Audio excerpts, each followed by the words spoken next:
Professor Anthony Cruz. Yeah. The talented Anthony Cruz got him in the house. Finally. Magician, singer, songwriter, what else? Actor. The talented Anthony Cruz. Yep. Thanks, man. Thanks for coming up and hanging out. Thanks for having me, Professor. This is awesome. This is an awesome setup. This is my first time actually being up here. I've never been up here. Got some Mike Tyson, got some Coach Andy. You got Draculino in the back. You got you right there. And then I like the logo here. It's really nice. Robert's friend T painted. He did my thing just randomly. He owes me a 6-minute round. What's that? He owes me a 6-minute round. He took your water. Yeah, okay, so sorry for you watching. I keep, you know what? I forgot it here again. Hopefully it's still there.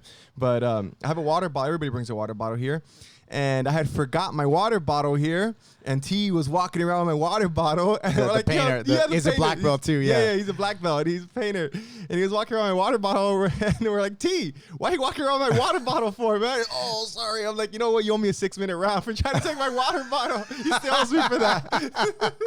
So now he owes me a little 6-minute round. No, Krista called him out on it, right? Yeah, the Krista. office, I girl. I owe her some lunch because I haven't seen her since she called him out on it, and then he's like, no, it's mine. She's like, no, it's not.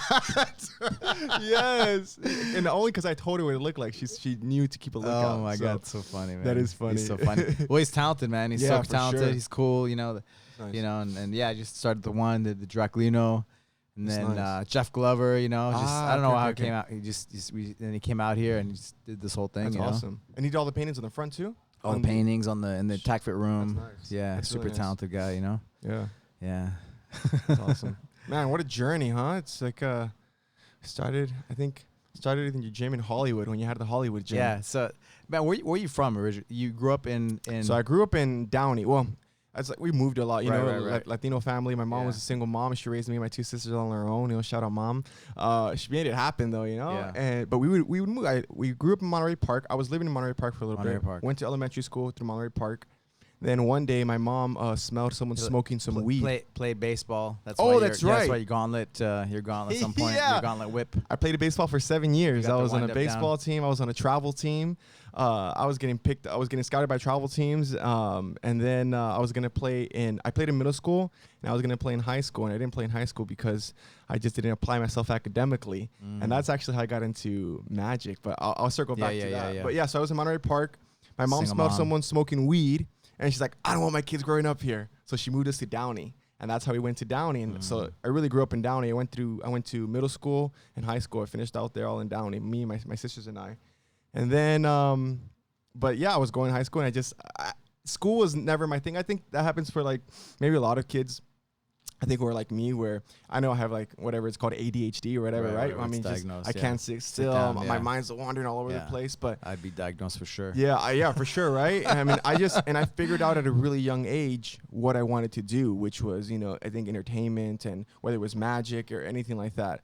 So that's how I got into magic. I discovered it when I was 14. Went to Las Vegas. And I watched Lance Burton perform. I watched Siegfried and Roy perform first. They hadn't got bit yet. So I watched Siegfried and Roy perform first. Yeah. And then I watched Lance Burton, and I was blown away. How old were you when you saw that? 14. Yeah. I was blown away. And then my aunt, she got me a big old magic kit just for fun. I went home, and I was just practicing, just as a hobby, The ADHD kick. Yeah, right?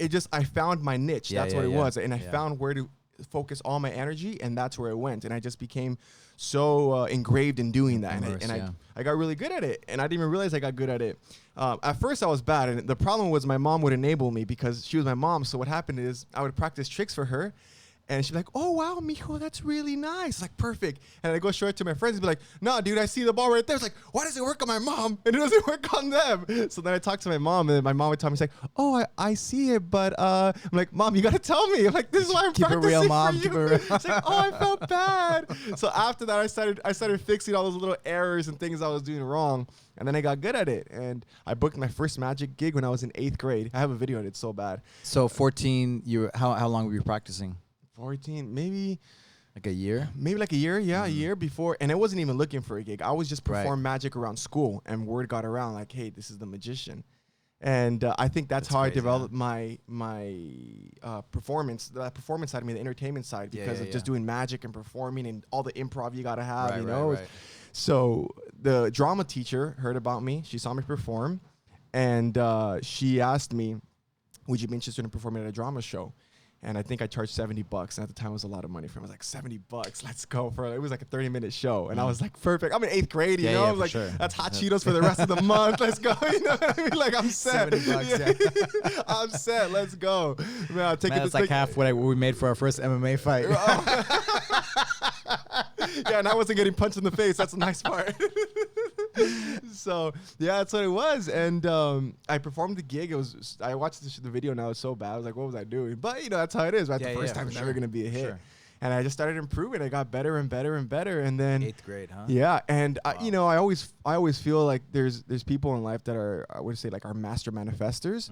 And I feel like at a young age, I didn't know what I was doing it, but I really was manifesting what I wanted, because when I was 14, we went to that magic shop. It was called Houdini's Magic Shop. I told my mom and my aunt, I said, when I get my first job, I'm going to work in a magic shop just like this. No matter what, my first job is going to be this. Oh, okay, blah, blah. It was just, and that was just in my head. I started performing. At 17, I was at Disneyland, Downtown Disney. I saw Houdini's Magic Shop. There was one there. I applied. Disney downtown LA? Disney, yeah, where they had them, and they had a magic shop there, and they had in Disneyland. Downtown. So there's Disneyland, and then outside there's downtown Disney, you know, where you go walk outside. We have all the restaurants and all the shops right there. Okay. So they had the Houdini's Magic Shop there. I saw it, and I went to go talk to the manager. I applied. And 2 weeks later, I had an interview. I got the job. That was the first job I ever got. And at 14, I said, when I get my first job, this is gonna be the first job I ever get. And I got it. That was the first. And without even thinking, like looking back at it now, it's crazy, right? But that was the first job I got. Probably opened your mind up to all the possibilities, right? 100%. And so I was the only, it was me and one other kid. We were the only 2 kids in my town, Downey, doing magic. And I was way better than him. So I thought, oh, I'm so good. So I went to this Houdini's Magic Shop thinking I'm going to be so good. And I remember I met some other magicians there who are still like really good friends of mine now. And one of them did a trick for me, and I was blown away. And I was like, what the heck? And then another guy did a trick for me, and I was like, what? I was like, I'm not that good. Like, I still need a lot of work. These guys were fooling me. And I'm over here thinking I was like this young hot shot, in 8th grade. And it's humbling. It's like jiu-jitsu, you know? It's like, it's humbling. It checks your ego at the door. And I became really good friends with them, and I started learning through that. It inspired me. And at 18, a year later, I went to audition at the Magic Castle. I went to audition to become a junior member. Mind you, 2 years before that, my mom had gone to the Magic Castle, and she watched the performance, and she said, one day my son's going to perform somewhere right here when he's older. Well, never did we think it was going to be that fast of a turnaround. So I end up auditioning. I get in. 3 months later, I end up auditioning to perform, and I get into performing. At 18, I'm debuting at the Magic Castle. So at 17, I'm working at Disneyland. At 18, I'm performing at the Magic Castle. Mind you, I'm still in high school at the time. And that's how I got into magic, because I couldn't play baseball because I didn't have a 2.0 average, because I wouldn't apply myself. And the principal loved me. That was the big part of it. In high school? In high school. That helped me a lot. That helped me, like, be able to finish, get through high school, because if not for that, he'd always tell me, Anthony, if you just applied yourself 10% of how you apply yourself in magic. He saw your potential. He saw your potential. Yeah, He knew as an educator, he knew this wasn't your way to sit down in a chair all day. Yeah, and he found out because I got sent to the principals. That's the deal. That's right. Being an educator, how important that is. 100%. He found out about me because I got sent up because the principal wrote me up. I mean, my teacher wrote me up for, on the note she said, distracting students in class by doing magic. And he read it and he's like, what does this mean? Like, and I was like, yeah, I'm a magician. I do magic. He's like magic? He's like, yeah. I work at Disneyland. I'm performing at the magic. He's like, well, let me see what you were doing to distract the students. I was like, okay. So I pull out my deck of cards. I do one trick for him. He's like, hold on. Baker calls the vice principal. Baker comes into the office. Comes in. He's like, hey, check this kid out. Show him what you just did. I was like, okay, so I do another trick. Before I know it, 10 minutes later, I had the whole staff of the office, and there was 2 kids waiting to see the principal because they were in trouble too, and they're in the office too, and I'm doing a show for all of them, yes. And after that, he's like, so it says on here that she wants me to give you in-school suspension and call your mom, but kid, you're talented. He's like, I'm not going to do that. Just hang out with me for the day. Don't worry about it. He's like, just try not to do it in class. But he's like, you're fine. He's like, I really like what you do.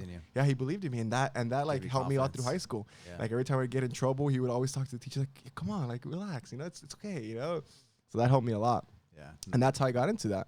So one size doesn't fit all, right? 100%. And I just think school's not for everybody. Right. Like school just wasn't for me. I already knew what I wanted to do at a young age, and academically, I just wouldn't apply myself because I would rather be performing and practicing magic or something that I was really passionate about, you know. And thankfully, my mom always supported me, always, with anything I wanted to do. And I think that was a big help too. At one point, I wanted to be a professional poker player. She would sit there playing poker with me, you know. It's like no matter what I wanted to do, always supported me. Baseball, magic, poker, music. And I think that's a big help, because when you have that backbone, that's what really helps you to set you off. It gets a little harder when you don't have that, you know? Yeah. Your mom and your dad don't believe in you. Yeah, that's 100% that was a big push, and that was a big help for sure. Yeah. And then you guys moved from Downey after high school? After high school, we moved from Downey, and then we moved to Hollywood in December of 2011. And we had all moved there, and we were all there together. And I'll never forget, I was really into the UFC and really into MMA, but I didn't have an understanding of what they were talking about. Like, I would hear Joe Rogan talking about half guard, and he needs to get to mount, and he's passing his guard, and he has side control, but I didn't understand. And I was like, man, I want to have a better understanding of this. So I wanted to do either Muay Thai or Jiu-Jitsu. I knew I wanted to get into one of the two. And that week, the same week that I just moved to Hollywood, there was a flyer on my car, and it said, "Come try a class for free for a week at Gracie Baja. This is your gym right there in Hollywood." I call up, and the program director answers, like, "Yeah, come on by. We'll schedule a class." And I went in, and I fell in love with it. You know, first day I went in. I never forget. I felt like I was gonna throw up at the end of class. I was super dizzy. I'll never forget, the first choke was a cross collar choke. I got caught in from guard, and I was like, what was that? Heath caught me in it, actually. Heath, remember Heath? Purple belt Heath? Of course. He caught me in it with a cross collar choke, and I was blown away. And after that, I signed up, and just never stopped. It just kept going. So, and it's crazy. Actually, I never told you this. Off a flyer, right? Off a flyer. You saw it on the car? I saw it was on my car. It was on my car. On your car. It was on my car. I was getting ready to go out and wear, and I saw it, and I went in, and I just got hooked. And never done jiu-jitsu before. Right. I never had done any wrestling. Arts, No more. I had done like Kempo when I was like 14, 13. You know, it was like, but that was it. It was like, other than that, never any martial arts experience. So that was great. I got hooked on it, and I loved it. I've always been an athlete, you know, so I think I just really took a love to that. Yeah. So you came in, you did your first class, you loved it, and then but you guys moved to Hollywood because we moved to Hollywood because my sisters were applying to acting school, and I was doing magic, and I would be driving a lot to Hollywood to go to the Magic Castle to perform, and I was also auditioning. I was doing like commercials and stuff, so I was doing that. And that same week, I got discovered. This is how my modeling career took off, because I used to have short hair. I used to have like short, spiky hair. Yeah, you were a kid. Yeah, and you're still young, but that was you were like young, a kid. Yeah, like 19, 18. I don't know what it was. It's kind of crazy when I think about it, because I was like, it's like 10 years almost, right? Mm-hmm. And I was at the shoe store with my mom, and this guy, he's walking by, and he stops and he stares at me. And I was like, oh man, this is Hollywood. It's my first West week Hollywood. Here. Yeah, it's like, this is so weird. What's going on? So and then all of a sudden he's coming, and he's like shopping in the same shoe aisle as I am. And I'm looking at him like, bro, this guy is no size 12. Like, what is he looking at? So then I stood up. When I stood up, he looks again. He like locks eyes. And then afterwards, he's like, this is weird, bro. This guy's being weird. Like, what is going on? So he comes up to me, and he's like, hey. I was like, hey. He's like, sorry to interrupt. He's like, but do you model? And then afterwards, my mom comes out of the corner, with like her little chola stance. And she's like standing there, like, looking at her, like, mom, protect your mom, like I just moved to Hollywood, she's like looking at him, like eyeing it from the back. And I was like, I kind of thought about it, but he's like, here, I'm gonna do this. Gives me his card. He's like, here's my card. Look me up. He's like, if you like what I do, he's like, contact me. He's like, if you don't, no worries. It was nice to meet you. Okay. And that was it. And that I liked, because most people in Hollywood I can make you this, I can do this for you, blah, blah, blah, blah. I liked he was just like, here's my card, look me up. If you like me, great. If you don't, no harm, no foul, nice meeting you, I'm Al. Okay, cool. I went home, I looked him up. I was like, okay, cool. I called him up for a test shoot. I went to go do a couple test shoots, and they were okay. And then he said, do me a favor, don't cut your hair anymore, let it grow out. I said, okay. So that's when I started letting it grow out. And I let it grow out, and then we did another test shoot. And then I booked my first gig. My first modeling gig, I booked it. It was in Miami. It was my first time going to Miami. And I booked it it was for Montclair, and I booked it for Victoria's Secret model Bahati. And it's crazy. That was my first. But you had gig. the photographer was like Bruce Weber, right? The photographer was Bruce Weber. Was that the same? He was the same thing? Yeah, same thing. He was That's he crazy, was the right? first guy like that ever shot me. That's crazy. One of the biggest photographers, you know. Dan was like a Dan I mean, he literally him. was a supermodel, like a man modeled for him supermodel. too. Yeah. Dan modeled for him too. Dan did Abercrombie and Fitch and it was funny because Dan was also the wrestling coach and the program director of Hollywood. So when I told him about it, he's like, "Oh, bro, this is so sick." And that opened the doors. That's how I did Montclair. Then I did V Magazine. I did Abercrombie and Fitch, Barney's, like just a whole bunch of things.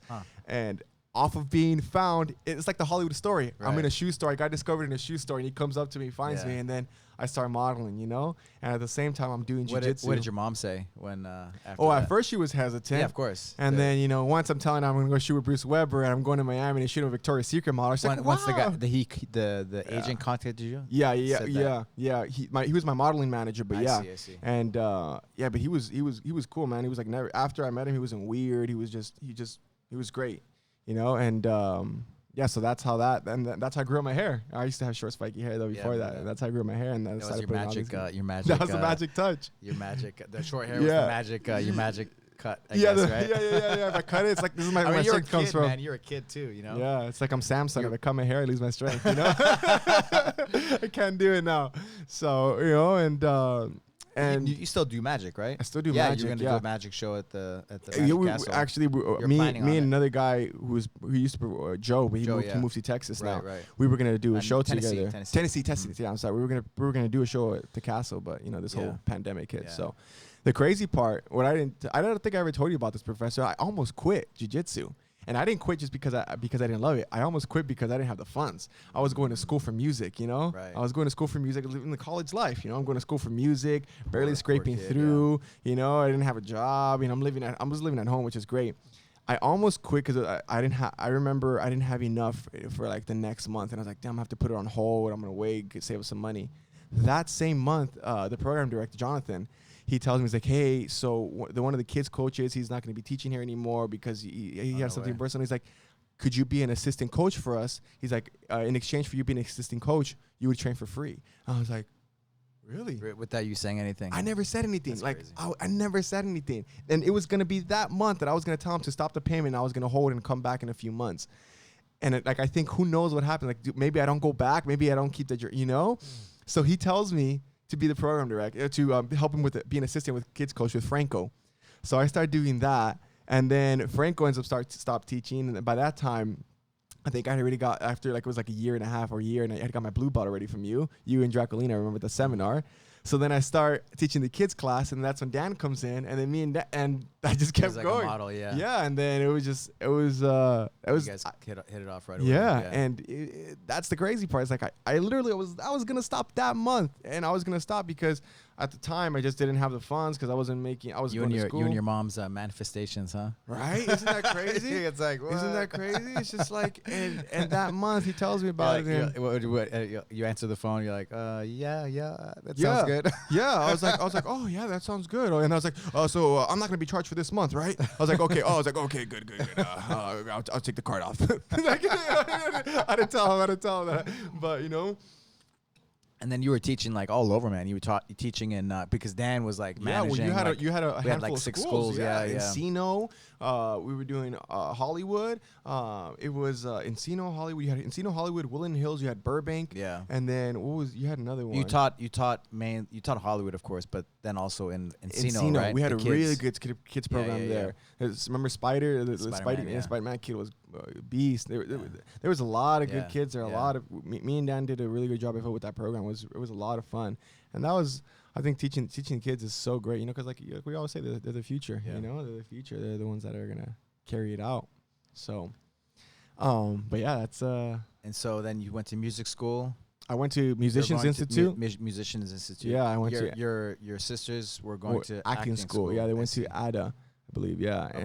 And I got my AA in music, which I got my AA in guitar and in music, which in the music world means nothing. You know, I pay for the degree for nothing. But Alejandro just does it, just practices. Yeah. It honestly means nothing. You go to an audition. You know, they're gonna look at who has more followers and who's a better player than who has the degree. You know, but the big takeaway from it. It's good you put the time in, and it was gave you probably skills and just, skills that I would have never grown to, for like, sure. that you're able to sit down for 2 years. Was it 2 years? Yeah, a year and a half, 2 years. Yeah. I mean, for sure, like theory, music theory. My musicianship, my ear, and more so than that, all of that, and the connections I made too.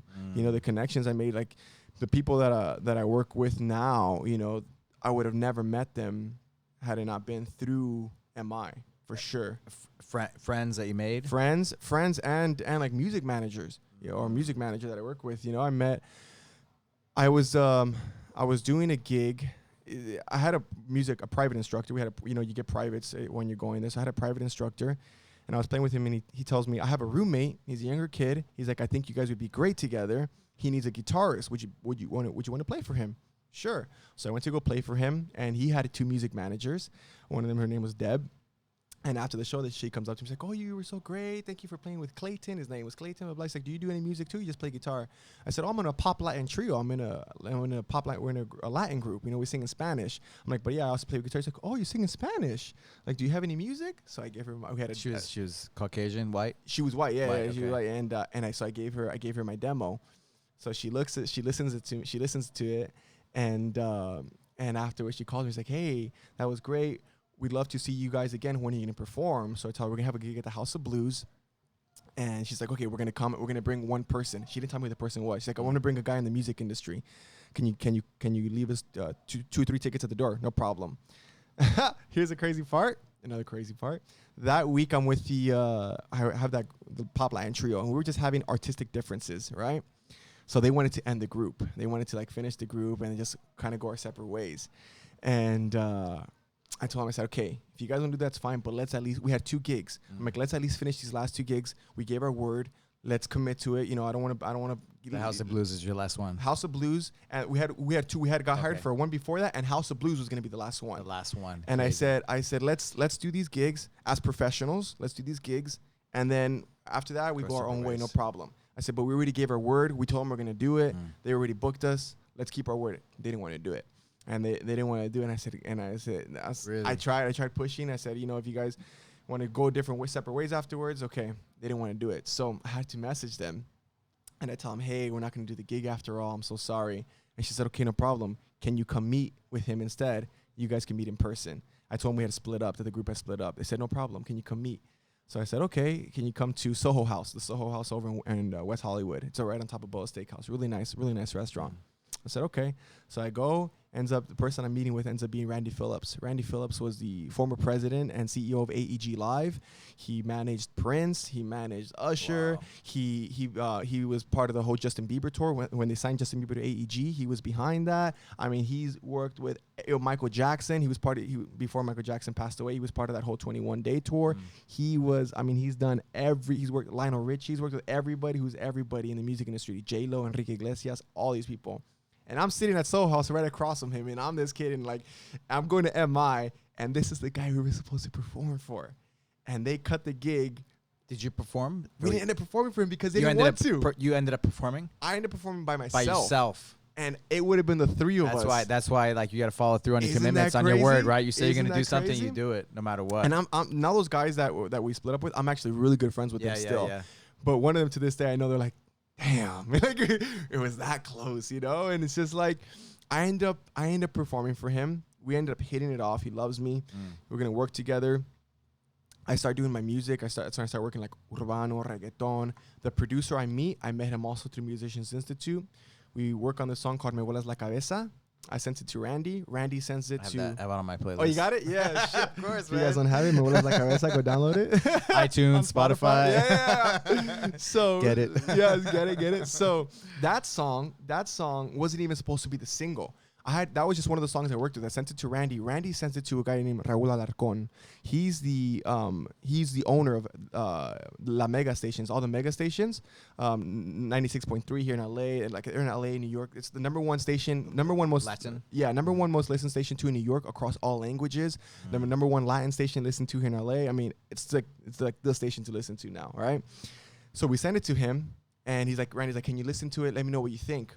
He emails back, and I remember I was at Hollywood training that Saturday, and I get out to check my email, and Randy forwards me the email, and Raul responds back to Randy. He says, Randy, my friend, how you doing? He's like, congratulations on your new artist and song. I love it. My only question to you is, how soon can I play this on my radio stations? I was like, what?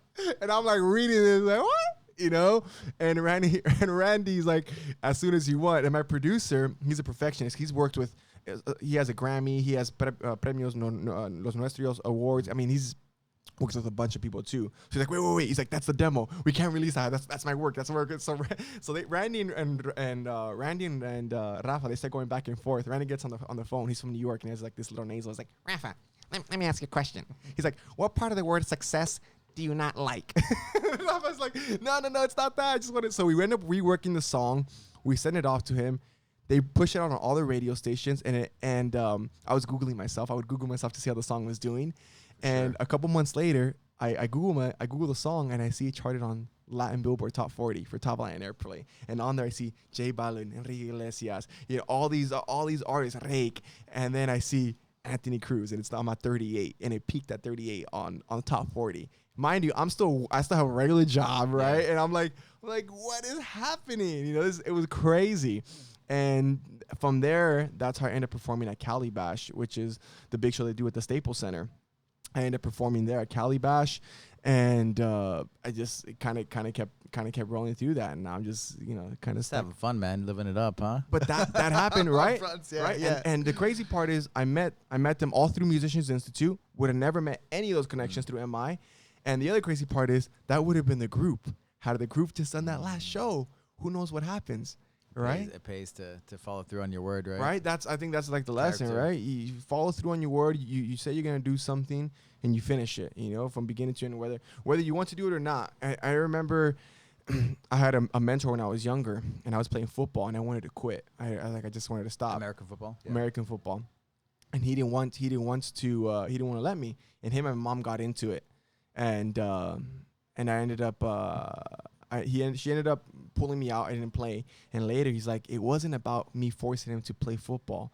It was about me showing him that once he starts something, you got to finish it, that he has to just keep his word. And that was the lesson. And it was like, it wasn't about me forcing him to make him play. Like, no, you're going to play. It was about, you started this, you're already halfway into the season, you got to finish it, because if you quit now, that's only going to carry on through life. Everything, and you're gonna be okay. You're gonna say, oh, I quit football. I don't like this. I'm gonna quit. So many people, like in martial arts, right? They say, man, I wish my parents wouldn't let me quit whatever I did. You know, another martial art or whatever. Yeah. Because it carries over to everything you see jiu-jitsu. You know, there's people who I started with that were blue belts. We got our blue belts together, and now they're still blue belts or purple belts, and I like surpassed, and I'm a black belt now. You know. Yeah, so while all this was going on, you never stopped training? I never stopped training. I was still training daily. And, I was able to, I think, advance pretty quick, because at the time I was doing 2-3 a days. I was living at home, and I was going to college, and that's it. My mom would have food for me at home. I'd go to school.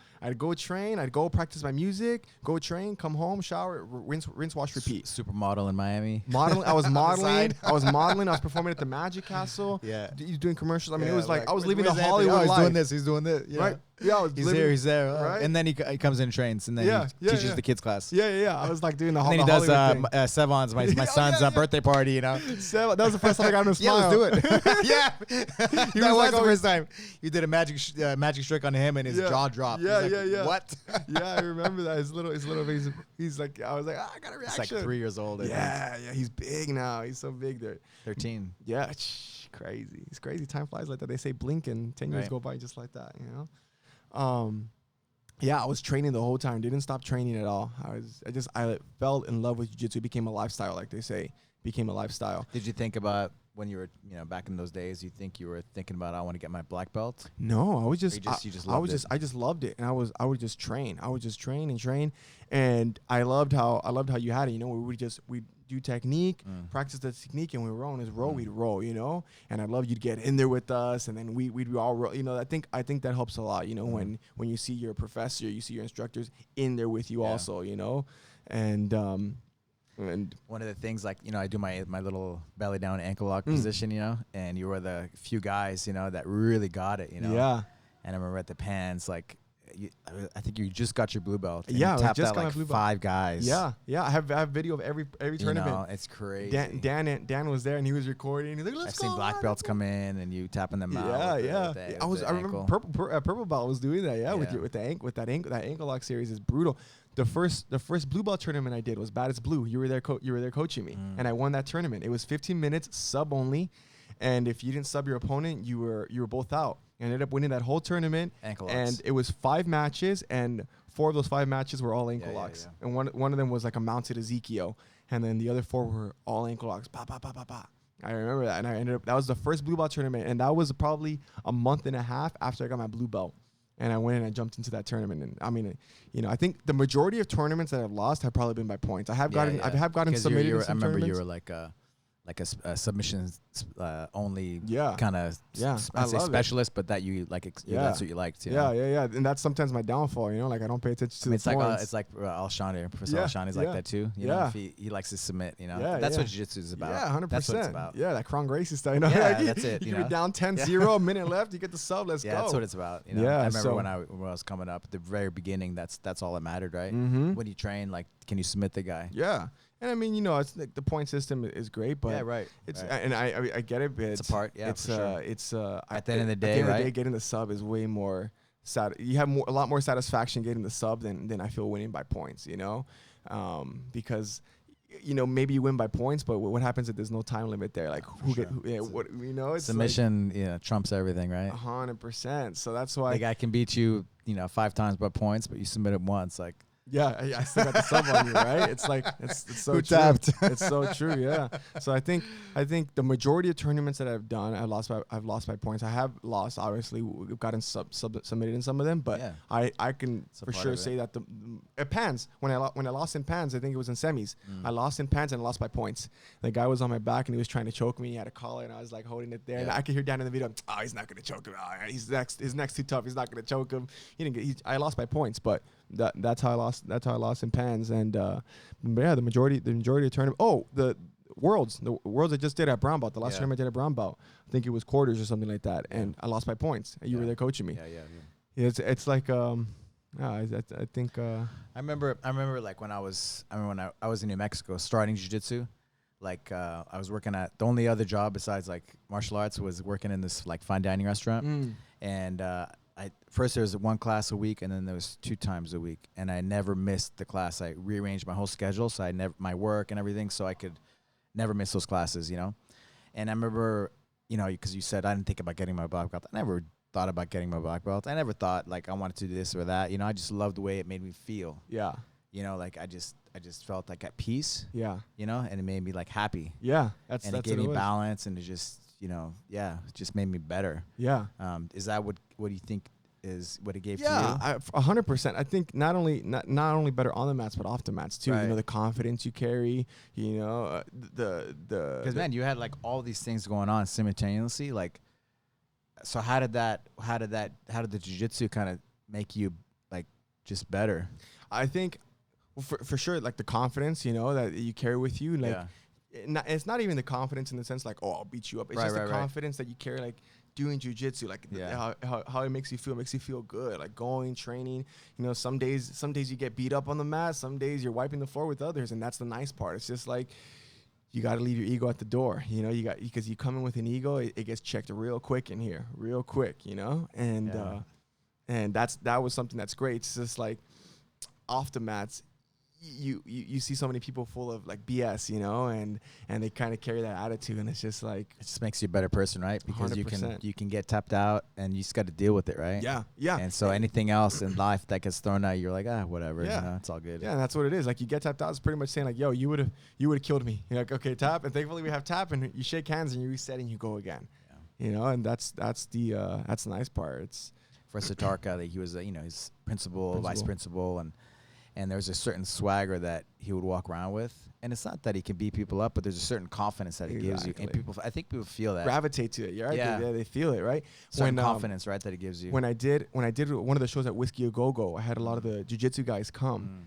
And my mom had never met any of them yet. And before she even met any of them, she pointed them. She's like, "Are those your jiu-jitsu friends?" And I say, "She's like, I knew it right away." She's like, "I could just tell. She's like, just the way they, just the way they carried themselves and like how they kind of walked and found their spot. Like, she just knew, and she had never met them in her life. Like, that was her first time seeing them, and she was sitting at the top of like on the balcony looking down, and she saw right away. She saw from up there down. And she saw right away. She told me right away. She's like, "Oh, are those your jiu-jitsu friends?" I was like, "Yeah, how'd you know?" I was like, "You met them already?" She's like, "No." She's like, "I could just tell. She's like, "It's the way, just like you said, it's just the way you feed that, you know."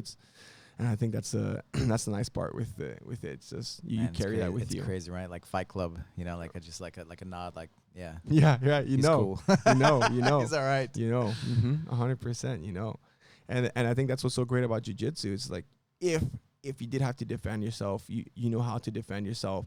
And you can take someone on the ground, and you saw that video of Matt Serra with that drunk guy. You know, he just sits on him on mount. I mean, he could have grounded, pounded him. He could have destroyed him, and he just controls him. You know, I think that's the nice part. You see street fights, and you know, the majority of time, where do the fights always end up? On the ground. Yeah. And the person who usually ends up on top wins because the person on bottom doesn't know how to defend themselves. I have conversations with police officers, right? And just, you know, sometimes you don't want to be tied up with somebody like in a street fight. But I think when I take a step back, it allows you to handle stress. You know, like you're in a crazy stressful situation. You're like, okay, if I panic, like jiu-jitsu teaches you that. If I panic, game over, right? Like somebody's mounted on you or has side control on you, like game over. So you relax, take a breath, and then make your move, right? Yeah. Or wait to make your move. 100%. Yeah. And so I think, like, you know, I think for first responders or just, I mean, anything, like any situation, I think that gives you that, you know, that ability to, you know, Erica shared with me, you know, she was in, work. She had to work at 5 a.m. and it was dark and there was a homeless guy and he totally surprised her. And normally she could have, like, you know, totally panicked or froze.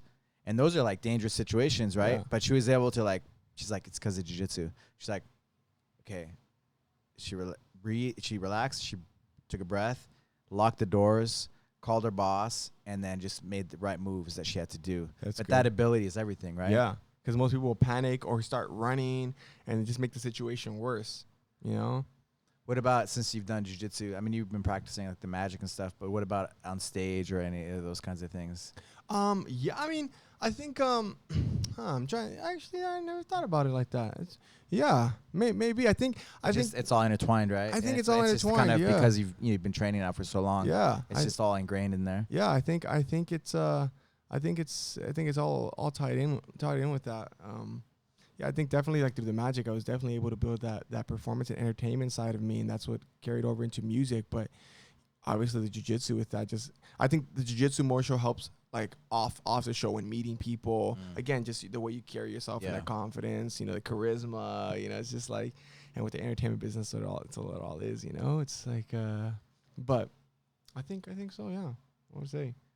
Yeah, I always think about those things, you know, like because it just comes out of you, you know, like when I think of Tarka, him walking around in the school, and it's not that he's going to beat anybody up, but there's a certain confidence that you walk around with, and people feel it. The kids felt it, you know. I'd watch him. He wears blue blockers. You know? Yeah, and that's a guy you did not want to grapple with, man. He is strong. Every time I roll with him, I'm like, man, this guy is so strong, man. Like, he gives me trouble. So you got your black belt last year. Last year from you. I got my black belt last year, and I had my. It was great. I think leading up to it, I would like, every time I put on my brown belt, I was like, man, this is like, it's gonna happen. It's gonna happen soon. You know, and I think even when it does happen, it's like, oh, it's happening. You know, it takes a couple weeks. Even like when people call me professor, sometimes I'm like, it takes a while, right? Yeah, it's like, it hasn't registered sometimes yet, you know? Or like people, like friends that I've trained with since I was blue belt, you know, maybe they're like brown belts now. They're like, hey, what's up, bro? I mean, sorry, professor. I was like, dude, it's fine. Like, I've known you since I was like a kid, you know? It's cool, man. But, you know, like, no, I'm going to go. You call me professor. I was like, all right, you know? You tie a belt around somebody, right? And then they look down at the belt, the new belt color. And I just think of that. Like, they look at the new belt color, and it's kind of, it's crazy, right? Like how it changes so many things. Yeah, it does. What does it mean? You put we're talking about the black belt, but what does it mean? Like when you think about it? I think, you know, here's the thing. everybody that gets their black belt is not going to be at the same level, right? There's levels to it. There's levels to it. It's not about any other people, right? It's about you. It's about you. I feel obviously like once you get a black belt and let people see it, I feel it's sometimes it's not even as big of a target on your back as it is when you get like a purple belt or brown belt. Because when you get a purple and brown belt, people are like, oh, you got his purple belt. All right, I want to roll with him. But I think once you get a black belt, it builds that respect. Like, oh, he's a black belt. He's a professor, you know. And like I said, there's levels to it. There's people who do this as a living and want to be world champions and are world champions. And there's people like me where I love jiu-jitsu, and it's not something I would want to do as a career because of, you know, I got music and acting and magic and all that. But it's something I love to do. Yeah. It's something I love to do, and it shows the work you've put in, the dedication, and the time, and showing that you finished it. You completed the journey, and now you get your black belt, and then you got a whole new journey ahead. Because, like they said, the black belt's gonna be the longest black belt you're ever gonna wear. The longest belt, yeah. Yeah, and I think that's really what it says. It's, you know, aside from the fact, character, right? Yeah, sign a character showing that you completed your journey. You put in the time, you put in the work, you grinded, you got subbed a bunch of times. So I think that's what it really shows. When I sometimes I introduce like if your mom's around, he's a black belt, you know, and there's like a Brazilian Jiu-Jitsu black belt, right? And there's like instant respect that comes with, you know. I just find it super interesting. Like you don't think about it, right? But then you see how people like respond to it. Yeah, it's so funny because my mom, I know my mom works with you, and when she was here, she would tell me stories sometimes because a lot of people didn't know that she was my mom at first. And they're like, oh, how do you know Alberto, blah, blah, blah. And they're like, oh, you know, my son, he trains here. He's like, oh, your son trains here? Who's your son? He's like, oh, Anthony. Like, Anthony Cruz? He's like, oh, he's mean on the mat. Oh, man, that guy puts in some work on me. He's like, oh, I know. He's actually really nice. Yeah, you don't know the other side, though. It's like, and afterwards, she's like, I know, I always tell him not to hit people so hard, like with the gauntlet, you know?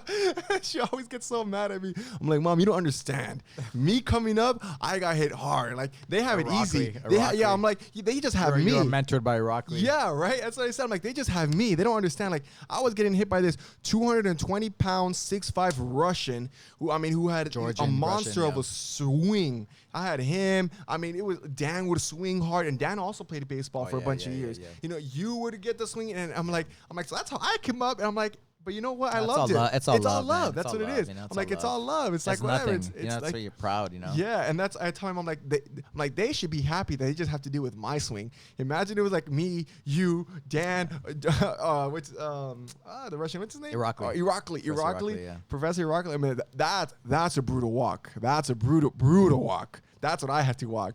And I loved it because it's like, it's fun. It wasn't like, you know. Rite of passage. Yeah, it's a rite of passage. Man, you work at T-Mobile too, right? T-Mobile, and I heard you were like top 1% of like sales. And top all that. Top 1%. They So besides all the other stuff that you're already doing, you know what the crazy part is? I feel like everything that I've ever applied myself to or done, I've done really great at, and I've excelled pretty fast. Music is like the one thing where I gotta keep pushing and pushing. And I feel like God is like, okay, this will be, you can get this, and this.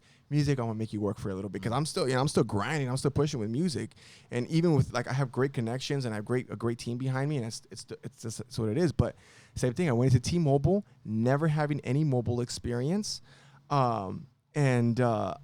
with the first year I got the first half year I finished top 500 in the nation.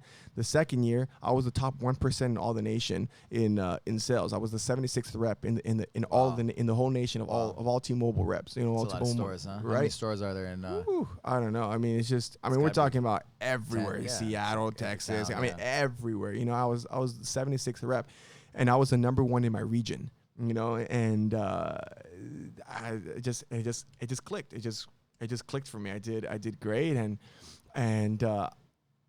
here's a crazy part, right? How I'm still able to leak my talents through things that I love. Right. Transmute it. Even through T-Mobile, because they have a talent contest that they do every year. And one of my friends, actually the two guys I used to be in a group with, they were also work for T-Mobile. And they had entered the talent contest the year before and the year before that, 2 years in a row. They didn't get it. I wasn't working for T-Mobile yet. So that year they wanted to do it. And it was me, them three, and two other guys. And we ended up doing like a theme off of Greece. You know that movie. Yeah, So we did that. We wrote all the lyrics for T-Mobile. I have a little home studio, so I recorded everything. We did everything. We shot a video. It came out really cool. I had a friend who shot a video for us, and we ended up winning the talent contest. And you either go to Maui or you go to Vegas. So we went to Vegas. Like, we wanted to go to Maui, but all right, whatever. We'll take Vegas. And I was the first rep ever in T-Mobile. I was the first rep to ever get Winner Circle, because the top 1%, they go to the trip called Winner Circle. They fly you out to Vegas for free.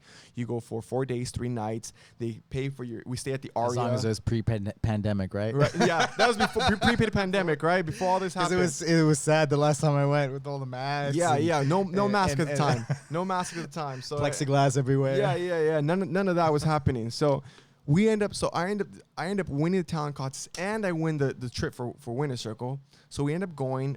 We end up going out there to perform, and all the execs are out there. John Ledger, all the CEOs, all of them. They're all out there watching. So after our show, the CEO comes back. He loved our show. So we ended up doing a second night, which we weren't supposed to do. We ended up performing a second night. That second night, they tell us, hey, we loved you so much. We're going to fly you guys to Maui. We want you guys to perform to Maui. So they surprised us on stage. We ended up going to Maui, which was one of the best trips I've ever had. It was so great. We performed in San Diego. Then we went to Maui. So now I'm not even working at T-Mobile anymore. I'm working for T-Mobile as a musician now. Okay, doing music and singing. I haven't been in my store probably for like a month and a half now, because they have me traveling everywhere, right? And on top of that, we're getting paid the whole time. You know, we're getting paid to go travel and perform at all these places. So we went to San Diego. Then they fly us to Maui. We stayed there probably for like a week. When we were in Maui, they wanted us to perform beforehand. And I told the guys, oh, I do magic. I told one of the guys who's running the show, I do magic. He's like, you do magic? I'm like, yeah, I'm a professional magician.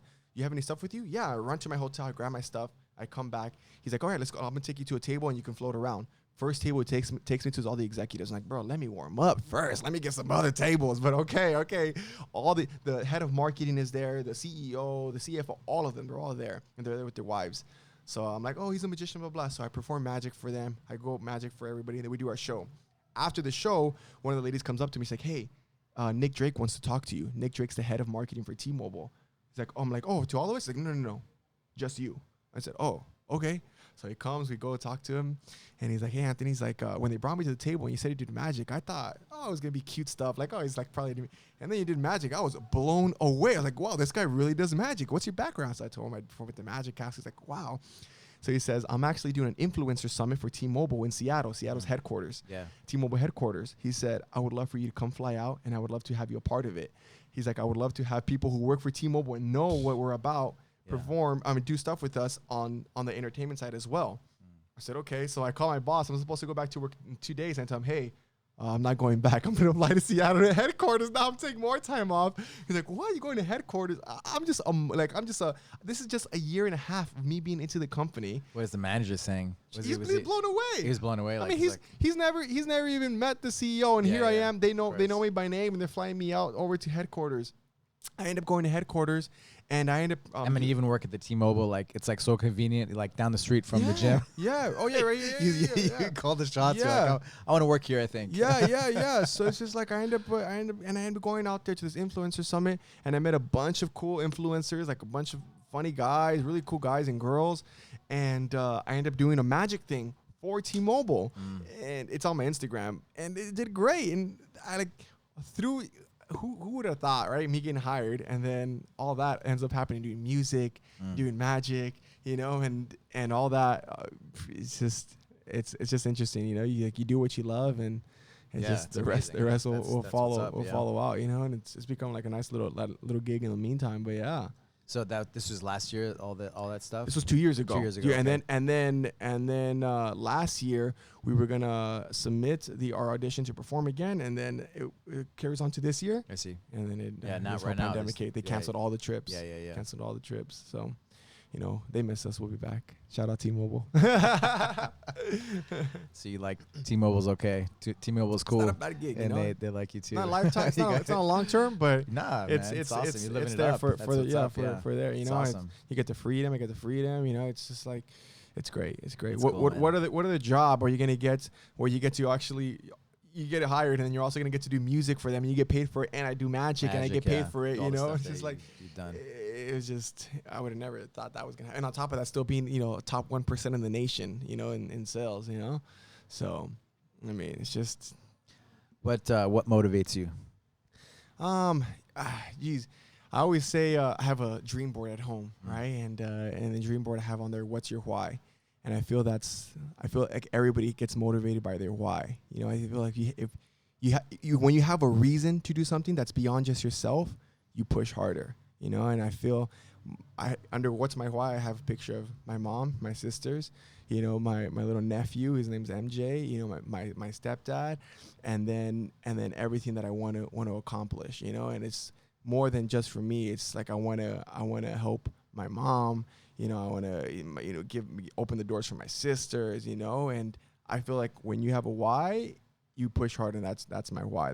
I think that's what motivates me, not only just to succeed for myself, to say like, yo, I did this and I made it happen, like I have with other things, but also, you know, for them too, you know, and for them. Yeah, 100%. I feel like, you know, when you make your mom proud. Oh, yeah, I make her proud. I feel like I have, you know, already, but like, you know, I think, yeah, I feel just, and I have my aunts on there too, my tia Chuy, because if it wasn't for her, I would have never got into magic. I would have never found magic. And when I first started magic, nobody believed in me except for my mom and my aunt.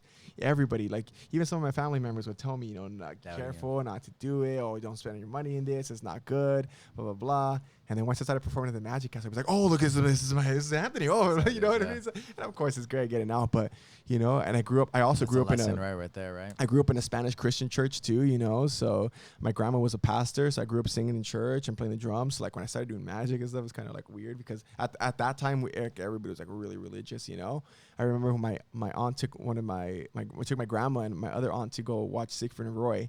And they were so blown away that they said the only way they were able to pull off these things is with the work of the devil. They said it's not magic, it's work of the devil, right?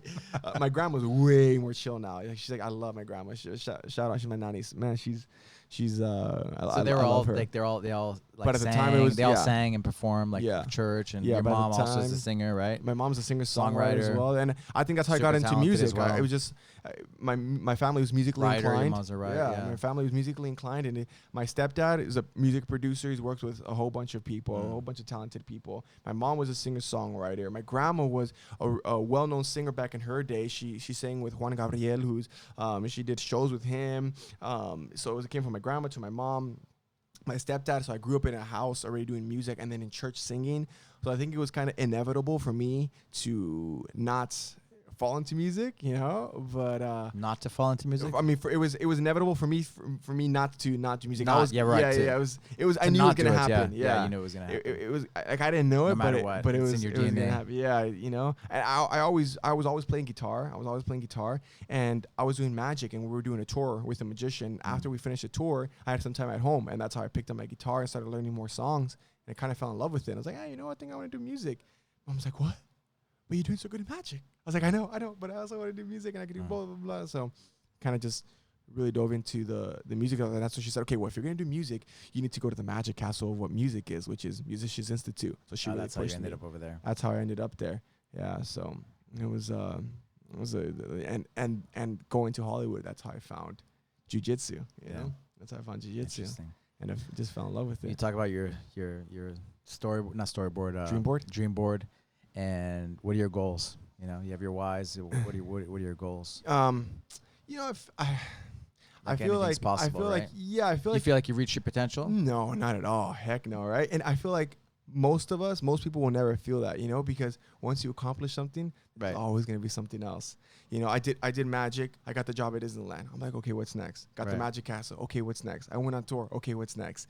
And it's just, and I think that's what makes us great. That's what makes us great. You want to dig. You want to get more. You want to keep pushing, and that's what it is. Right now, I'm pushing with the music. You know, I break that barrier, and then once I hit that, it's like, okay, what's next? Yeah, I feel like you won't. People always think that the goal, right, is the goal or whatever, achieving whatever is like is happiness, but like actually the journey, right, is the happiness, the chase, the working towards that. In church there was a pastor. One of my favorite quotes that he said, the sign is not the thing. The sign is the thing that points to the thing. And that's when I think about my jiu-jitsu, living in Brazil and really going for it, like, man, that was like happiness. That was like just like it wasn't like winning anything or you know, it was like the working so hard, being in that being in that. Yeah. Is what like really like true happiness is. 100%. And there's a video of Kobe Bryant. You know, when he passed away, there was a dad. He was recording Kobe because the dad's son was gonna try out for the basketball team, but he was nervous. And Kobe was nice enough to send him a message. If you can ever look it up, it's a really great message. But he pretty much wishes him luck, tells him get out there, do his best. And he says, I kind of wish there was like a magic wand to like just, help and give you a shortcut. And he's like, actually, nah, I don't, because that would just take away from the hard work. He's like, and that's the best part. He's like, so work hard and get it. And I feel that's the best part. I feel that's when you achieve what you want to do, everything leading up to it is what makes it worth it. It's not you getting there. Right. It's about all the work and grind that you put in to get there. And I feel that's the best part, because if it was just a shortcut and you get there, you wouldn't appreciate it. If you can just get there just like that, it's like, okay, cool. What's next? And it just came easy. But that's what makes having a black belt so great. Right. It's all the work that you put in. There's no shortcuts, There's no shortcuts. It's showing up, working showing hard, up, doing your it. best. And just being here. And the hardest part is showing up. Because once you're here, you're here. It's great to go. That's why, like fighters say, the best part for them is the fight day. Right. Because everything else is done. All the hard work, the camp, the weight cut, the training, all of it's done.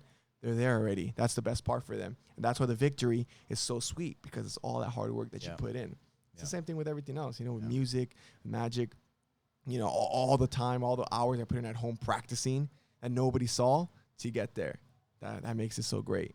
I'm going to ask you again. So what are your goals? What are your goals? Like, anything's possible. You're a young guy, like anything's possible. I think don't be shy. I know, right? I think right now was just my main focus right now that I'm doing is music. I've just been focusing on music and to start releasing more music again and get that grind back. We're in this weird time right now, this weird pandemic, but what do you dream about? What do you dream about accomplishing? Like, and like this is like, I don't know.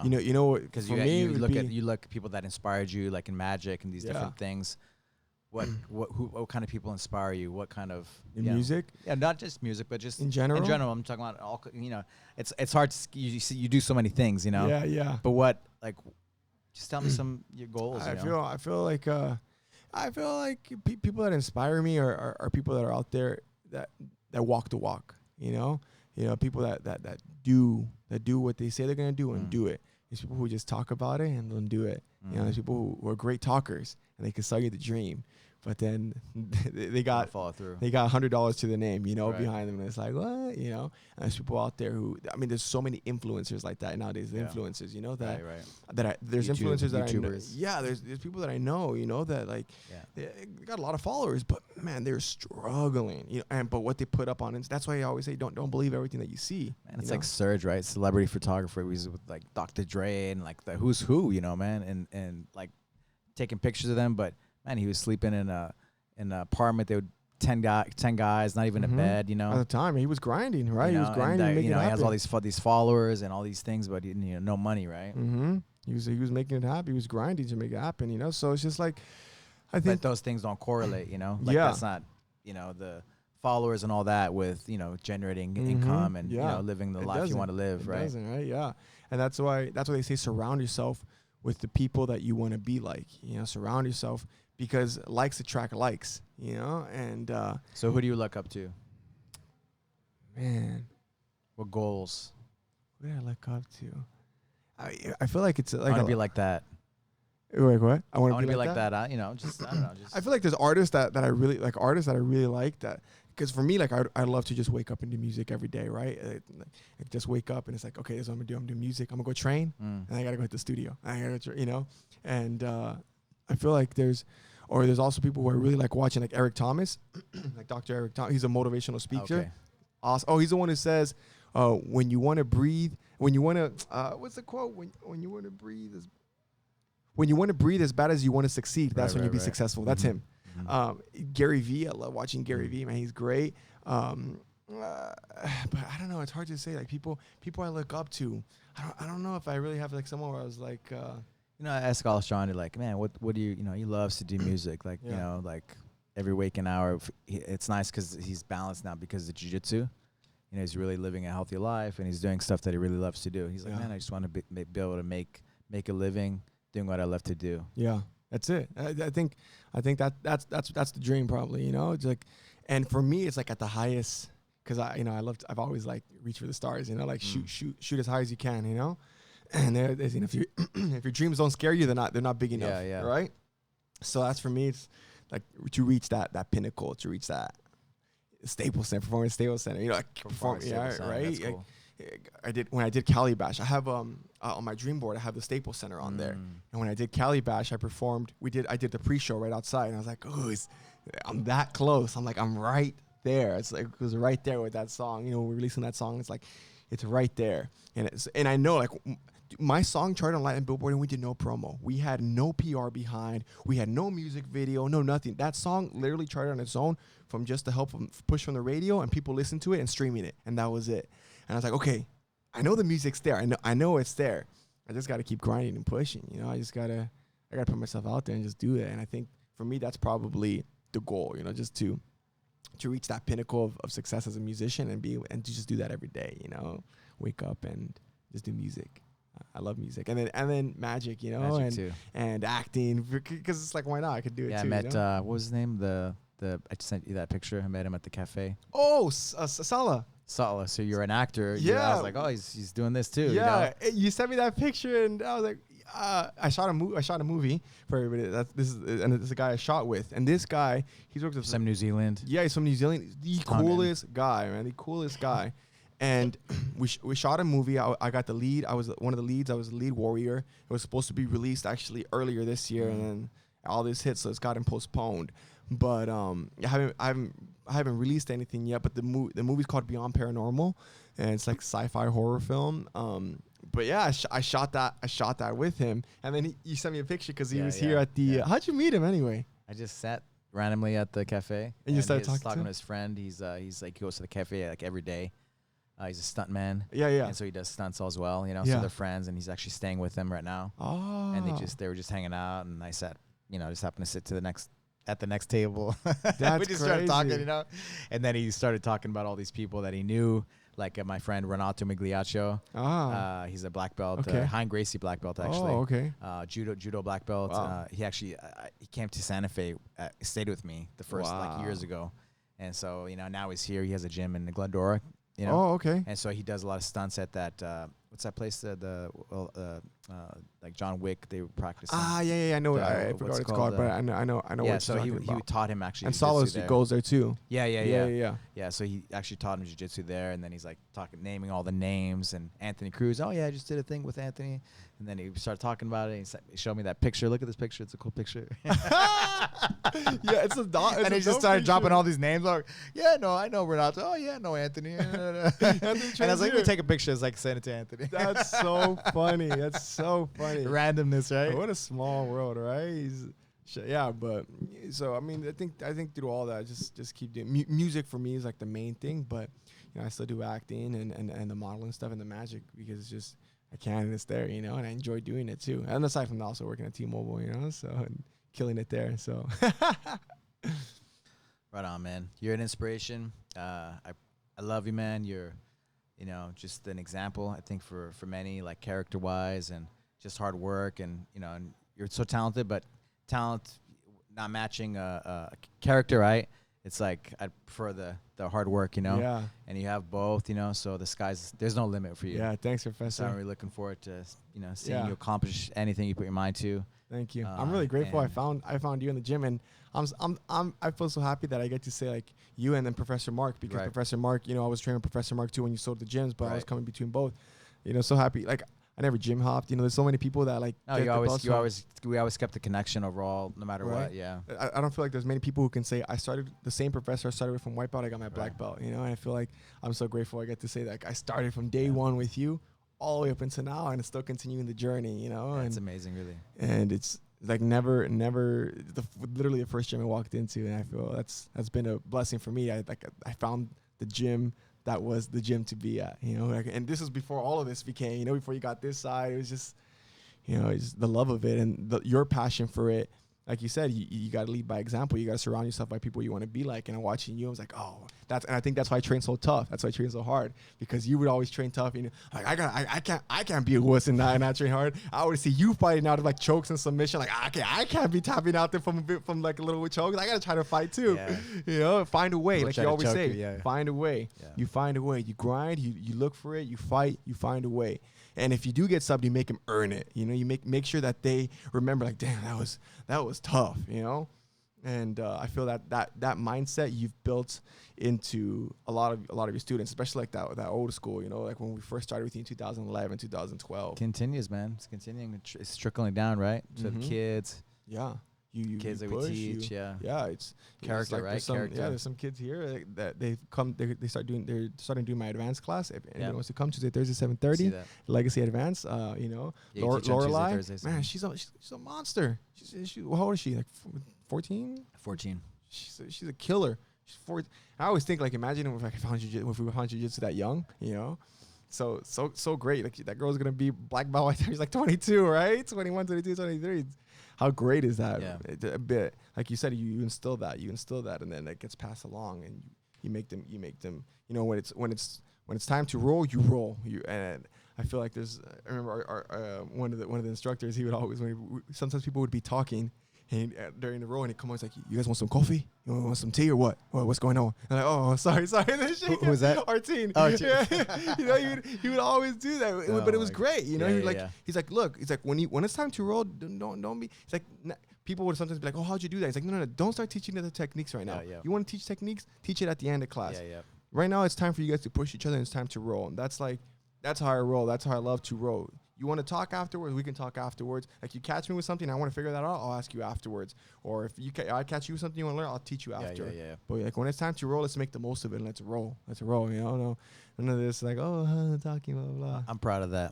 Yeah. The old school. It's the real stuff, the real school, you know, not old school. It's the real school, right? It's like true character building. Yeah. And I think all my friends, I mean, there was friends for over 20 years, 25 years, you know. Mm-hmm. And it's because we have that bond, you know, of, you know, being under fire, you know. Yeah. And that just never goes away. Yeah. 100%. It just makes you a better person and makes you. Yeah, and you've carried that. Better. You've carried that. I feel like you've carried that out, you know. And it's even there's so many. I think I said this when I got my black belt on the speech. There's so many people who have opened up gyms now and that are here, but because of you, you know, like the Pasadena gym, you know, you got Northridge, like all these black belts that wouldn't be there if not for you. You know, you opened that door.